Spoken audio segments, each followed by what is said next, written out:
Are you looking to create better videos? Stick around, I might have something for you.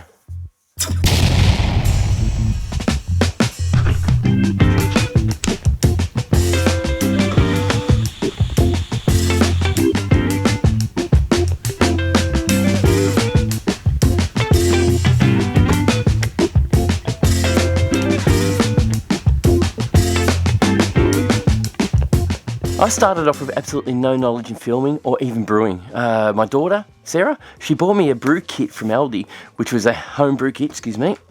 I'm just fixing the mount up. It was a home brew all-in-one kit with a Diablo beer in it, and I made it. Basically, I wanted to film it and I thought I'd share it on YouTube, and ever since then I've done it. So I've done this for about 4 years. Today, I'm here to just give you guys an insight on how I film my videos and how I actually do it and what it costs me. Today I'm using a Canon camera, but I can start off with telling you that I started using a Galaxy Note 4, which was one of the best video cameras that I could ever have. It worked a treat. It sounded great. It had really good quality pictures. I'll just show you a couple of samples here. And it was a pity because it didn't last. It basically broke down and I needed to find myself something better. At the time, I had a Gopro Hero4. Now, the Gopro Hero4 was good. Lighting was a bit of an issue for it. It could film in 4K, which I never use. And it was it got better as the firmware got better. So I used it for a little while and made a lot of my videos using that. But the audio was shocking. Now, I want to warn you guys, the audio is always the most vital part of your video. It doesn't matter if you've got a poor quality video. If the sound is bad, it's going to be a bad video and nobody's going to want to watch it. I know that I'm not a professional and I acknowledge that, and I've edited everything I do. So everything here you're watching, everything you ever watch on my channel is all filmed and edited by myself only. And sometimes you can tell. Now, to start off with, if you want to film with your phone, you can. It's going to be awesome. And you already have a phone, it probably films in pretty good quality video. If you use the selfie camera, it's not bad, it's good enough. But make sure you do look at the camera, not yourself, when you film. So you're looking at people in the eye. That's what you need to do. The first thing I want to talk to you about is your audio. With audio, you kind of need to have the best audio. If you don't, you're going to come across as empty and distant. If your audio is bad, your video is bad. Nobody's going to want to watch it. You can have a mediocre video quality, but if your audio is bad, no one's going to even touch it. If you have a poor quality video but really good audio, it's still watchable because you can hear the audio, which makes a big difference. When I first started, I worked off running off my phone, and the echo was pretty bad. Some of the room echo was terrible, and it would just bounce around the room and make a bit of a noise. While I was waiting for certain brews to come along and things to come along through, they said to go and buy some apple cider. But today, I am using a main camera, which is a Canon M50, which isn't a very expensive camera. You can buy one for $400 now online. I've bought one just recently for $450, and it is a brilliant camera. It does all the good videoing. It is limited to 29.97 minutes of video time, but if you're on it, which I have missed a few times, you can record your video really well. So if you're recording to a mobile phone like this one, make sure your audio is plugged directly into the phone and always look at the camera. Basically, Ulanti, this one here, that product is always available very cheaply, $45, shipped to your house. Comes from China, so they're going to listen to your conversations. But other than that, I'm joking, it's not true. It's going to do the job, it's going to work. So basically, if you want to do quick, cheap, easy videos on YouTube, this is the way to do it, and to do it cheaply, and it works brilliantly. Don't worry, people will watch your videos. Nowadays, I use a Rode Wireless Go 2. The Rode Wireless Go 2 is the go. It's just the way to go. It works a treat.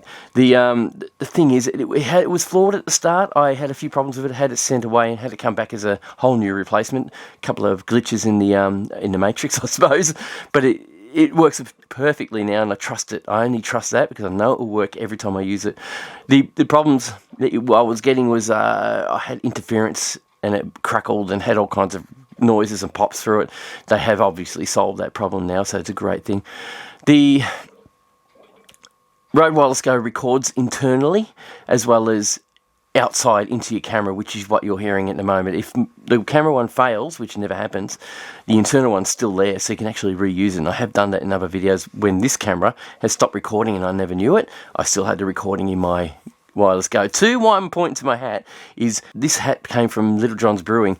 Little John kindly sent me this hat free of charge, and I've adapted it a little bit to make things work for when I brew. Basically, it's my microphone hat. Yes, what I've done is I've sewn in a microphone.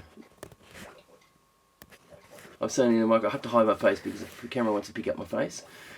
And wired it to my Rode Wireless Go 2 on the back of my hat. And that is just worn on my head. I use that, to record my audio. And it works a treat. If I forget it, then you obviously tell when my audio is a bit different. But at the moment, it's in really good nick. It works really well. When you record your video, just be sure to record at 50 frames. Don't do the 24 frame cinematic crap that people talk about. I'm sorry, I have a lot of trouble watching them.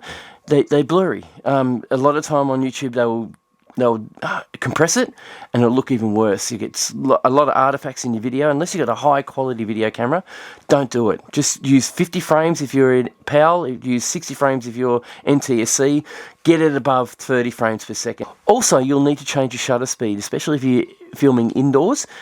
Make sure that if you've got LED lighting or fluoro lighting, make sure you double the shutter speed of your frame rate. So if you've got 50 frames per second, go 100 shutter speed. That way you counteract flicker in the house or in the room or anywhere you are from the lights you use.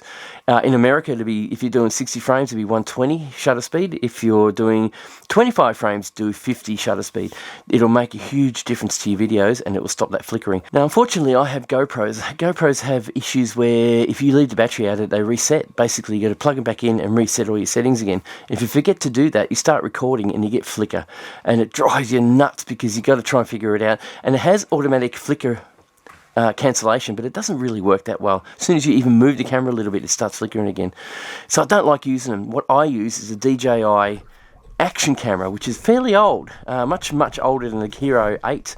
It was around in 2018 or 2019, somewhere around then, and it's still been the go-to camera I use. My settings on these beauties are 50 frames per second, 100 shutter speed, this is indoors, 2.7K video quality, so I do that for a reason. Basically, if you do it at 1080p, you lose quality as soon as you start zooming in onto your item, whatever you're filming, and a lot of time when you frame it, it's not perfect, so you want to frame it properly, and sometimes you need to zoom in to make it look better, to get that extra detail, I suppose, and that's what you do.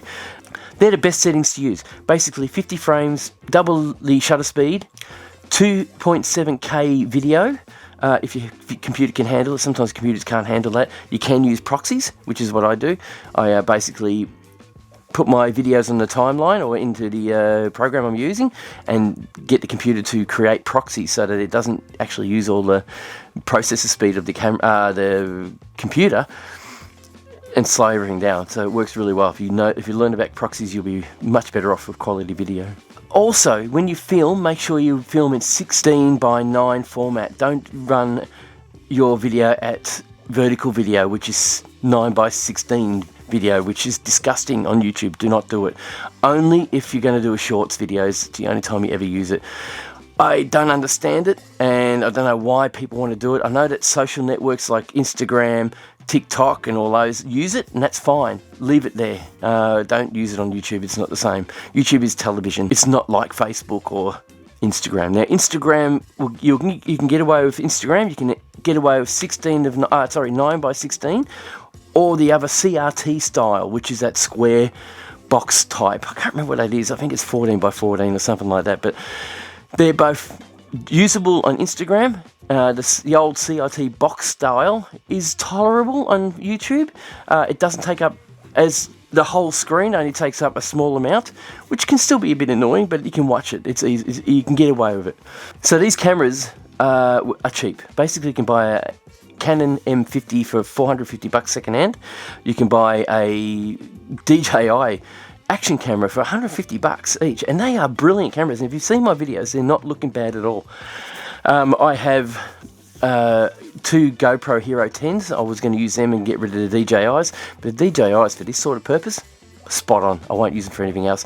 They will be used for my bike riding in the future when I start riding again, and it's going to be awesome. So hopefully this information helps, and I've given you some insight on how I film my videos. Alright guys, thanks for taking the time to watch this. Cheers, and we'll see you on the next one.